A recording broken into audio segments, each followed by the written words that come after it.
Shalom Leculam. Bem, gente, existe uma grande confusão acerca do termo israelense e israelita. E eu gostaria de, neste momento, explicar qual a diferença entre israelense e israelita, hebreu e judeu. Existe aqui no Brasil uma expressão totalmente errada acerca do que é um cidadão. Cidadão brasileiro é todo aquele que é nascido no Brasil ou naturalizado cidadão brasileiro. Da mesma forma, gente, ou seja, e muita gente interpreta cidadão como se fosse uma outra coisa, mas entende cidadão, usa até o termo cidadão para explicar outra coisa. Aí cidadão é todo aquele que é nascido no Brasil. Cidadão brasileiro é todo aquele que é nascido no Brasil ou recebeu cidadania, é, foi naturalizado cidadão brasileiro. Então esse é brasileiro. E quem não é cidadão brasileiro, cidadão do Brasil, na verdade, aqueles que são estrangeiros, né? Pessoas de outros países. Então, existe uma confusão muito grande acerca do que é israelense, do que é israelita, judeu e hebreu.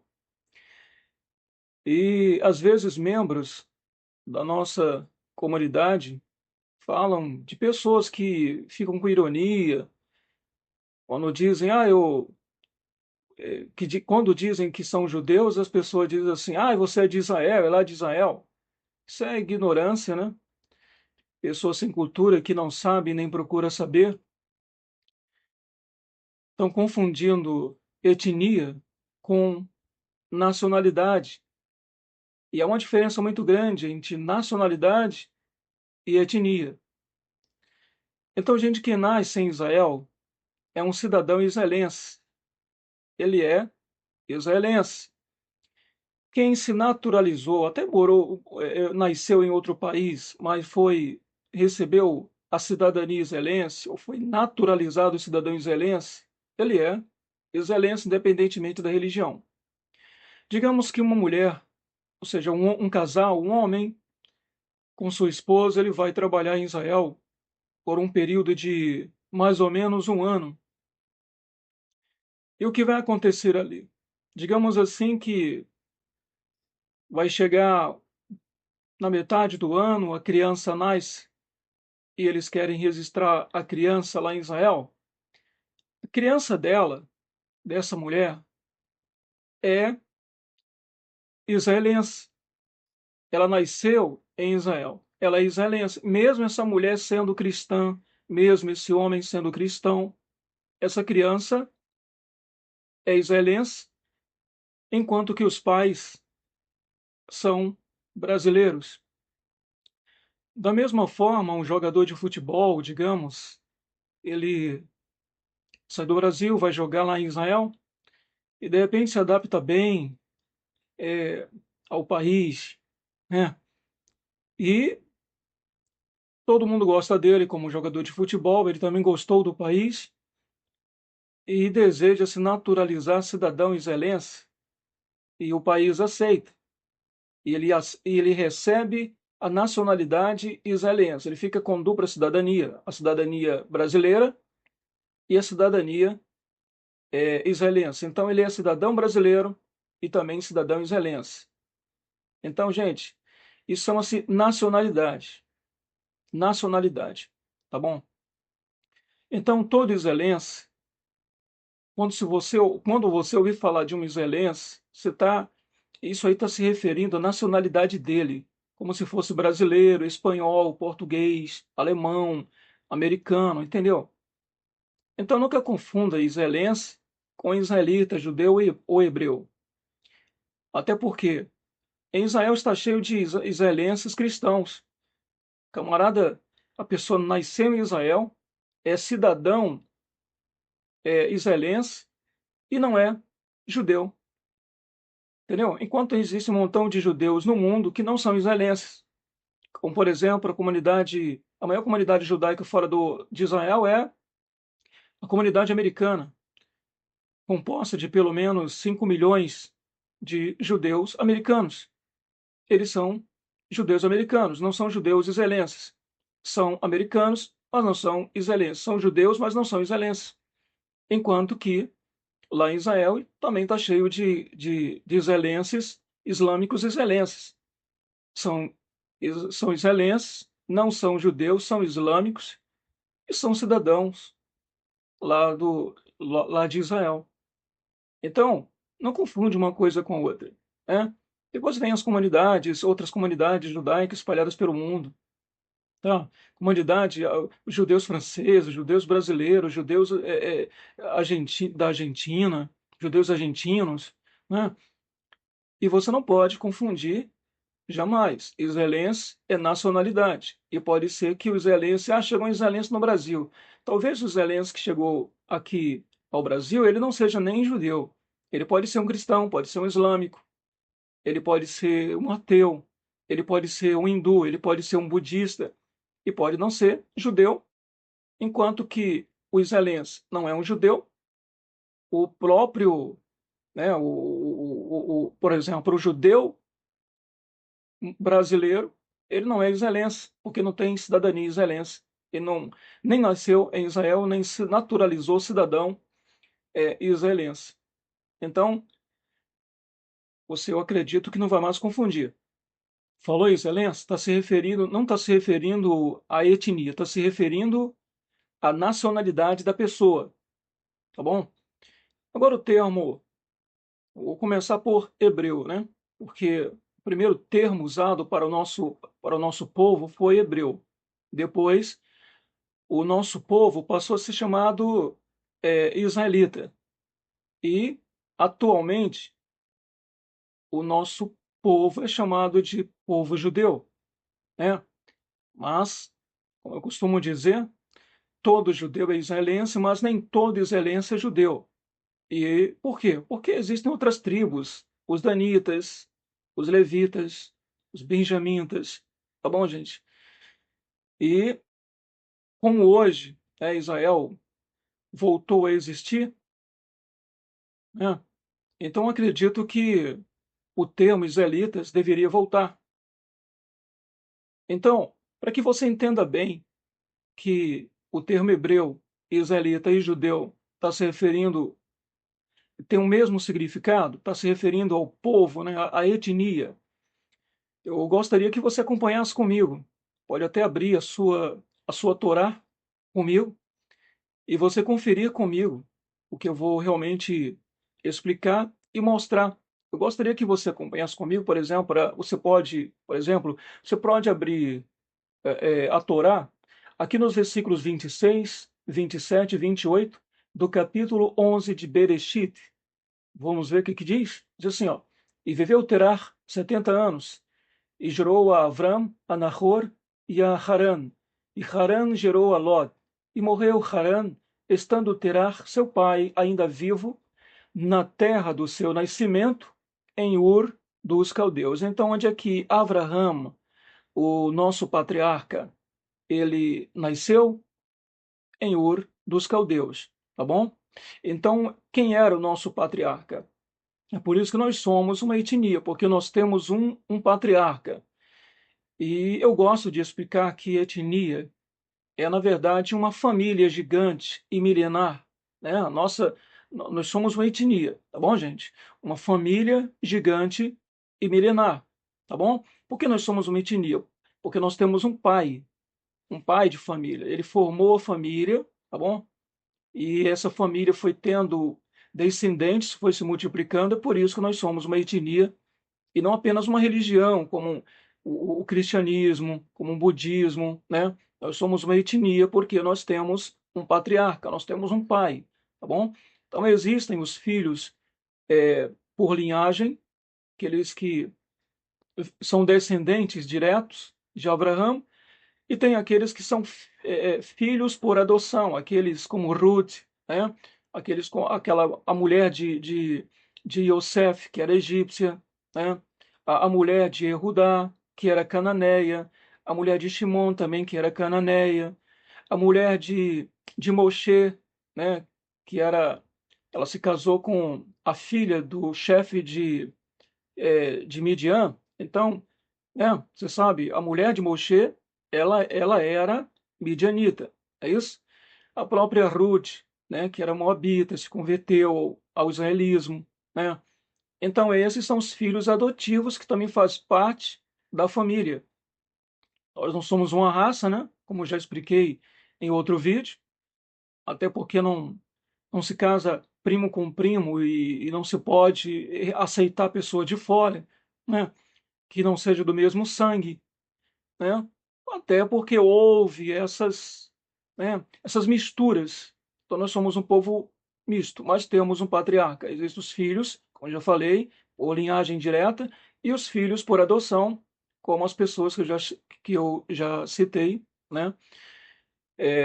E acredito que você já deu para entender bem perfeitamente. Então, o nosso patriarca, ele era caldeu, tá bom?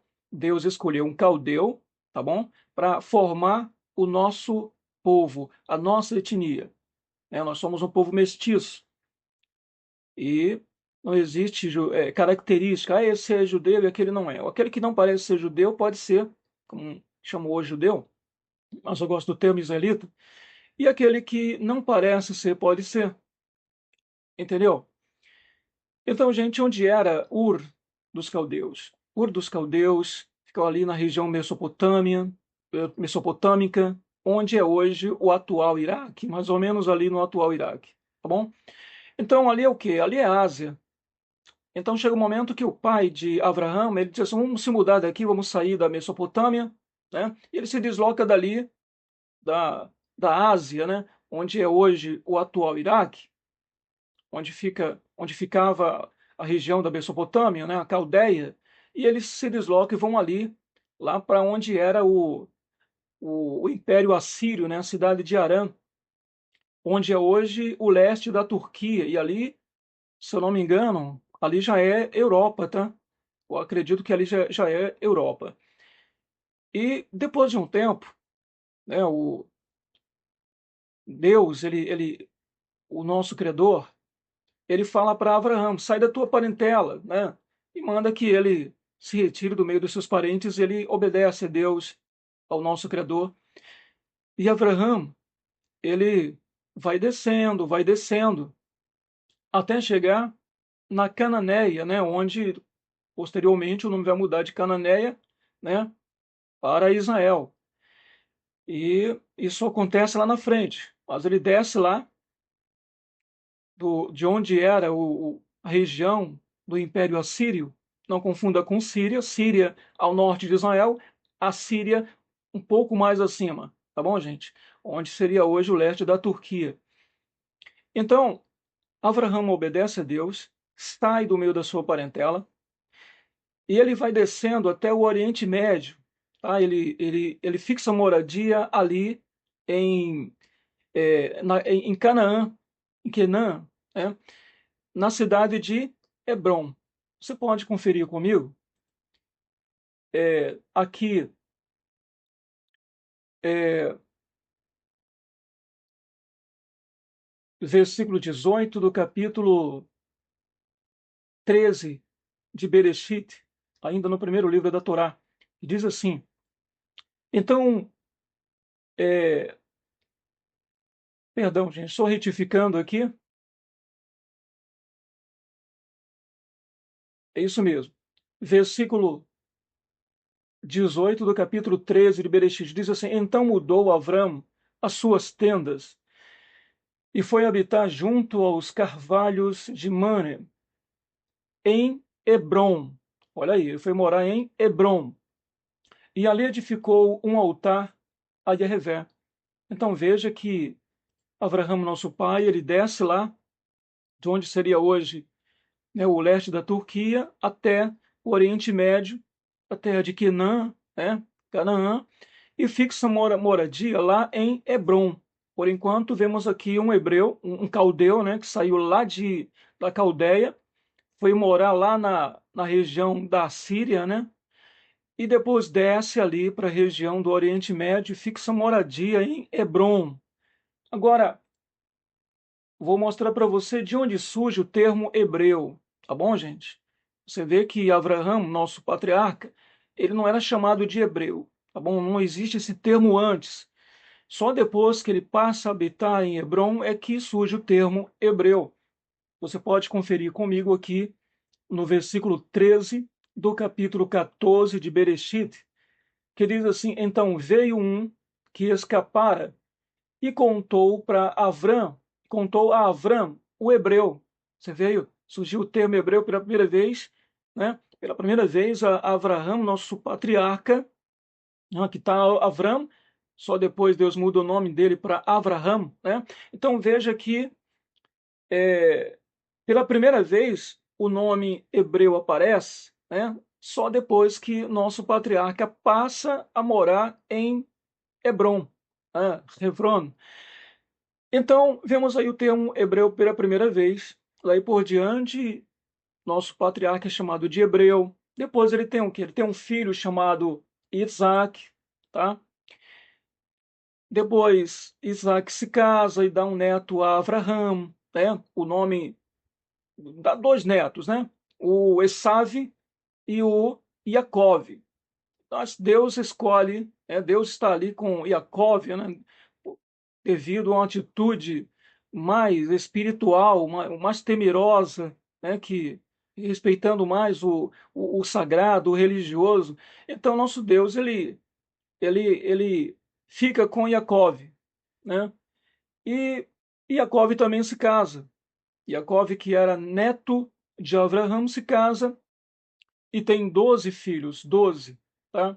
Gostaria de ler aqui o nome dos 12 bisnetos de Abraão. Você pode conferir comigo aqui. O primeiro filho nascido, né, de Yaakov, né, foi quem? Foi Reuven. Você vai ver aqui no versículo 32 do capítulo 29 de Bereshit. O segundo filho, Shimon, no versículo 33 do mesmo capítulo. Levi, no versículo 34. Yehudá, no versículo 35. Dan, no versículo 6 do capítulo 30 de Bereshit, né, já muda o capítulo aqui. Naphtali, no versículo 8 do mesmo capítulo. Gade, versículo 11 do capítulo 30. Asher, versículo 13. Issachar, versículo 18. Zevulun, versículo 20. Yosef, no versículo 24. E um pouco mais à frente, né, Binyamin, já está lá no versículo 18 do capítulo 35 de Bereshit. Então aí, gente,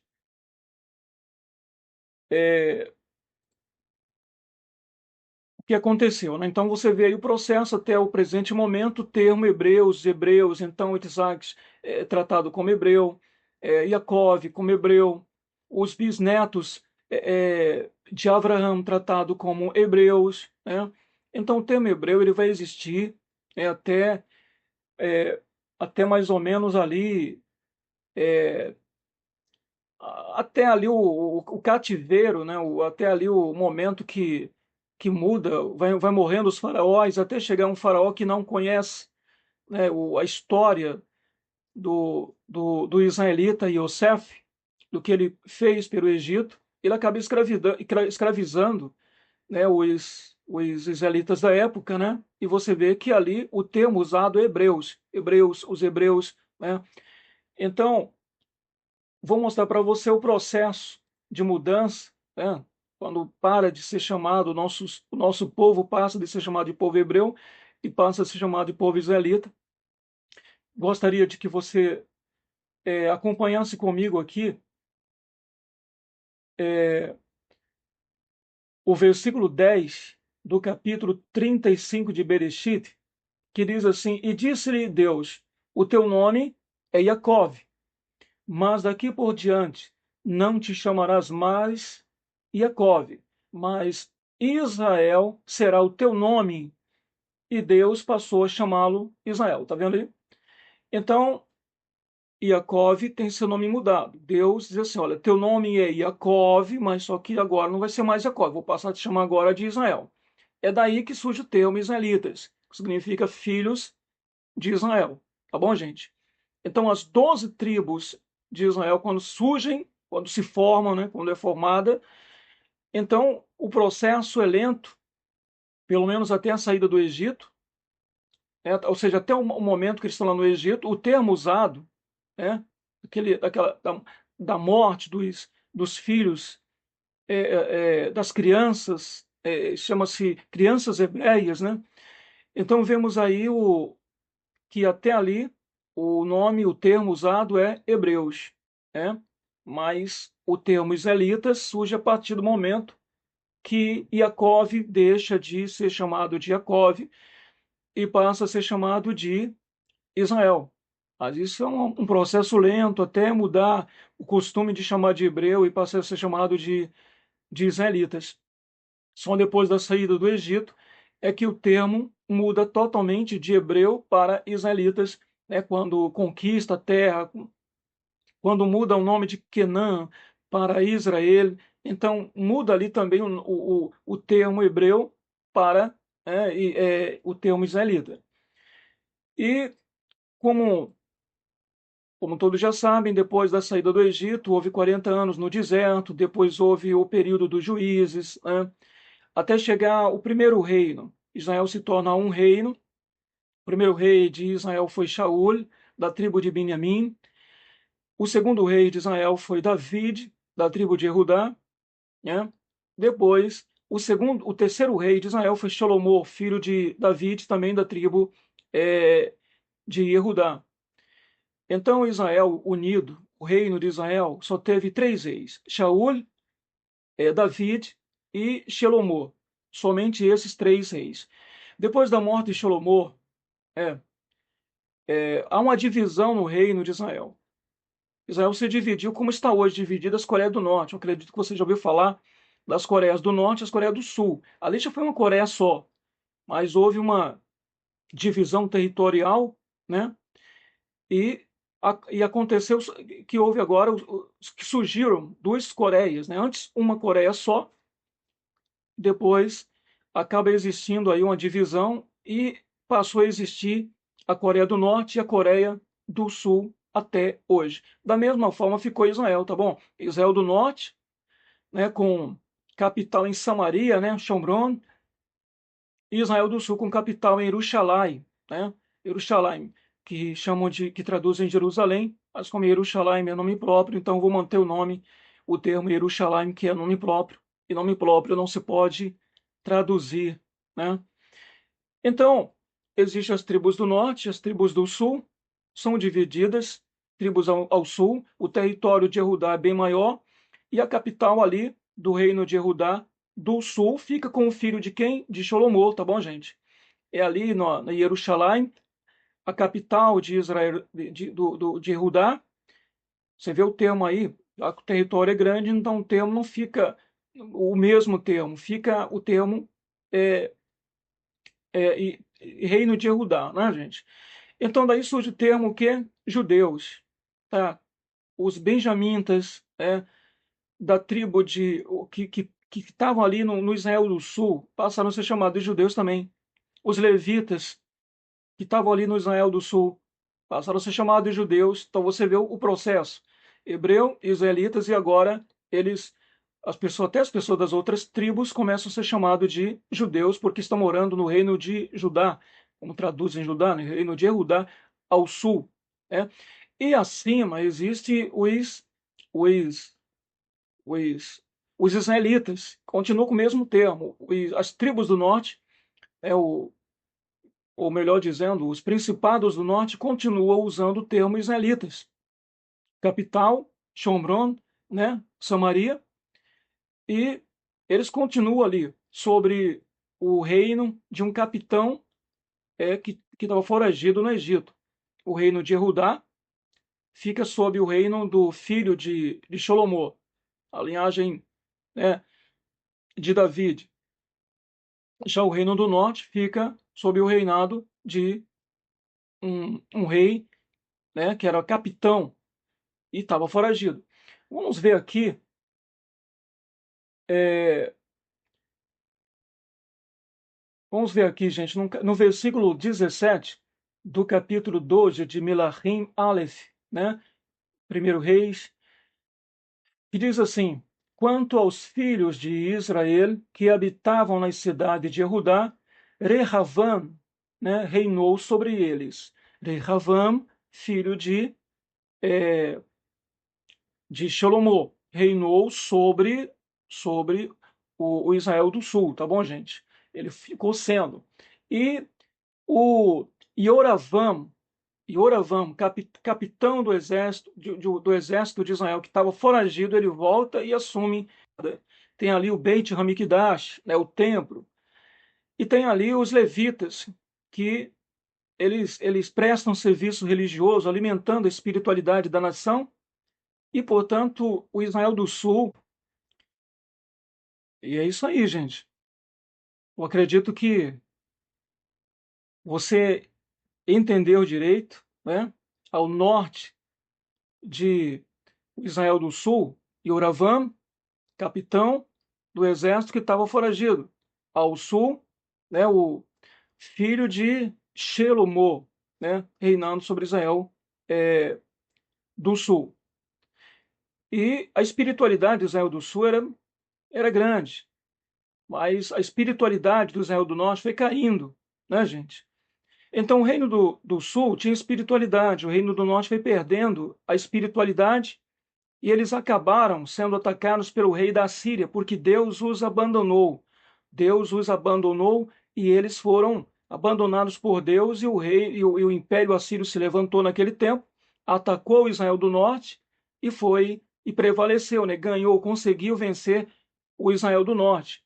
Eu gostaria que você lesse comigo aqui os versículos 6 e 7 do capítulo 17 de Melachim Bet, né, segundo Reis, que diz assim: No nono ano de Roxé, o rei da Síria tomou Shomron e levou os israelitas cativos para a Síria e fê-los habitar em Halar e em Havor, junto ao rio Gozan e nas cidades da Média.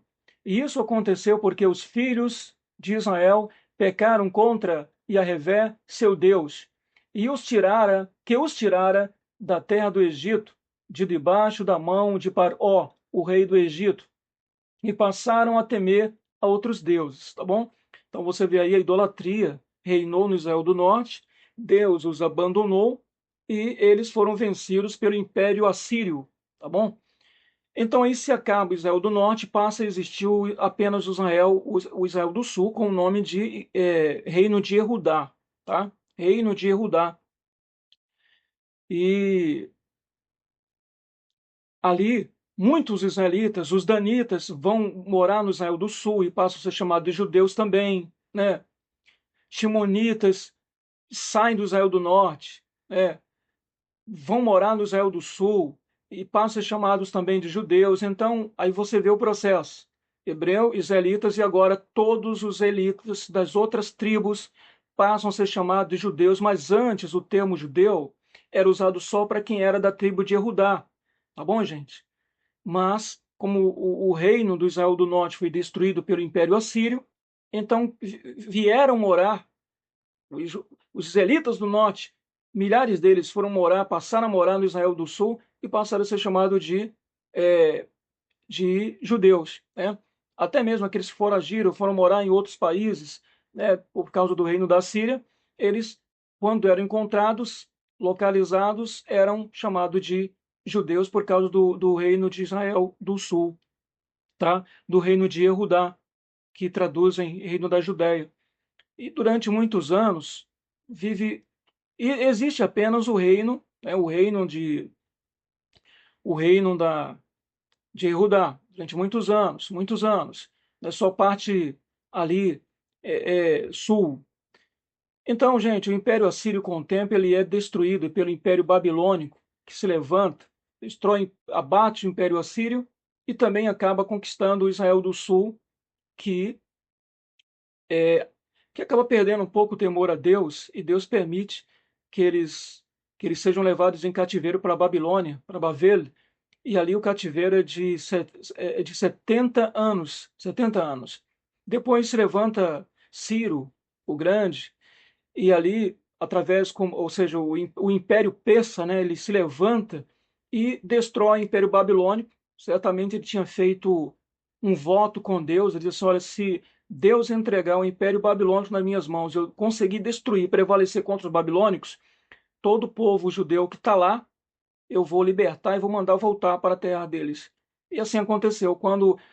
Como Ciro se levantou como um grande imperador persa, ele destruiu o Império Babilônico e ali o Império Persa dominou o Império Babilônico e Ciro cumpriu o que disse, mandou todos os judeus da época voltarem para a terra de Israel. Não é isso, gente?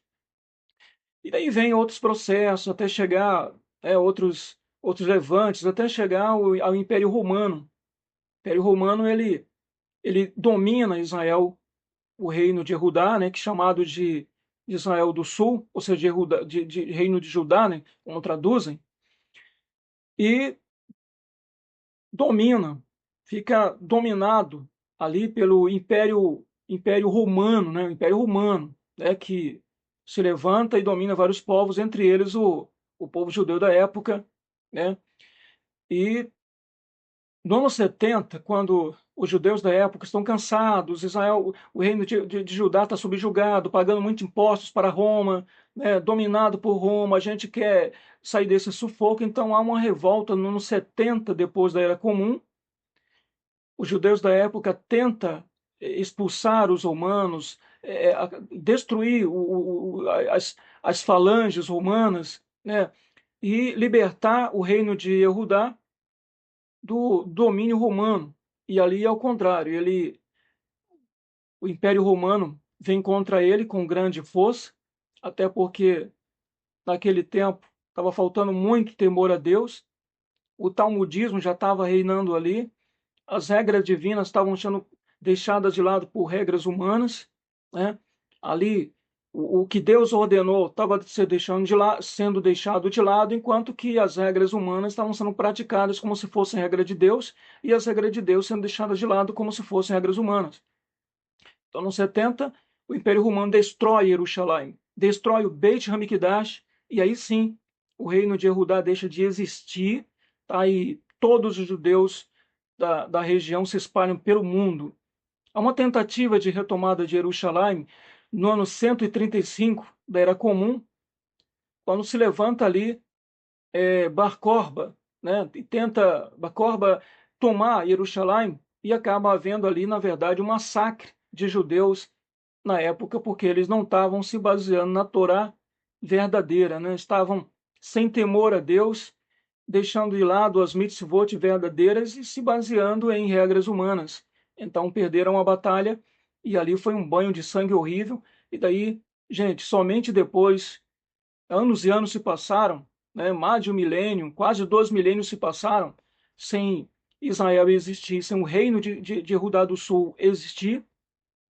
Depois de muitos anos, só depois do levante nazista, onde 6 milhões de judeus foram assassinados, mortos, né, pelos nazistas, é que a ONU, a Organização das Nações Unidas, ela resolveu devolver um pedaço de terra, né. Se fala que queriam dar um pedaço de terra lá na África, mas depois, como o Império Britânico estava dominando aquela região do Oriente Médio, a ONU resolveu ali, né, entregar um pedaço de terra que já pertencia, que já fazia parte, que já era do nosso povo israelita, né?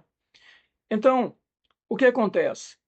Nós vemos ali que a ONU repartiu um pedaço para os islâmicos que lá moravam e outro pedaço para os judeus que iam chegando ali na região. Outros já moravam ali há muitos anos porque tinham comprado muitas terras. E depois que há a divisão da terra, então, enquanto os judeus da época, em 1948, ele diz assim: olha, vamos proclamar a existência de Israel, não mais vamos existir como nome de reino de Judá, mas reino de Israel, ou seja, Estado de Israel. Então, enquanto os judeus da época, eles se preparam para comemorar essa coisa maravilhosa concedida pela ONU, os islâmicos da região se preparam para tomar o único pedacinho de terra que pertencia, que foi dado pela ONU. E os judeus da época, em 14 de maio de 1948, são atacados de surpresas pelo norte, pelo leste, pelo sul e vencem milagrosamente a batalha. Em vez de perder território, aumenta mais ainda o território de Israel, sob a morte de muitos judeus que morreram, mas só que Israel prevaleceu e ele passa a existir depois de muitos anos. Veja só, Israel unido só no tempo de Shaul, David e Salomão.